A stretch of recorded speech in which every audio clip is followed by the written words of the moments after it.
One, there's going to be what new drugs are going to come out. There's lots of chat about immunotherapy.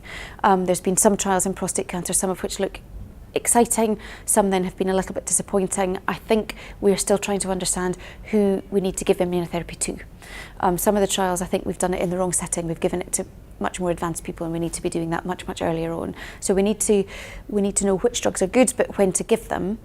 And the second issue is going to be availability, because they're all really expensive and the NHS is going to collapse. So that's going to be a huge issue, because we may have a lot of drugs that are good, but we might not be able to give them all.